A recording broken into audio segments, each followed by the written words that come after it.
ఎంత uncle uncle ఎంత uncle పప్పు అంకుల్ అంకుల్ పప్పు పప్పు అంకుల్ ఇంకోటి అంకుల్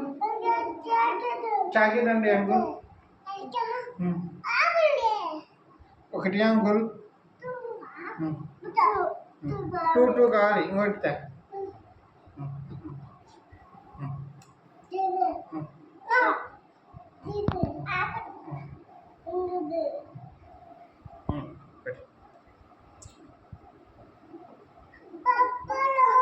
అంకుల్ అంకుల్ పప్పు కావాలి అంకుల్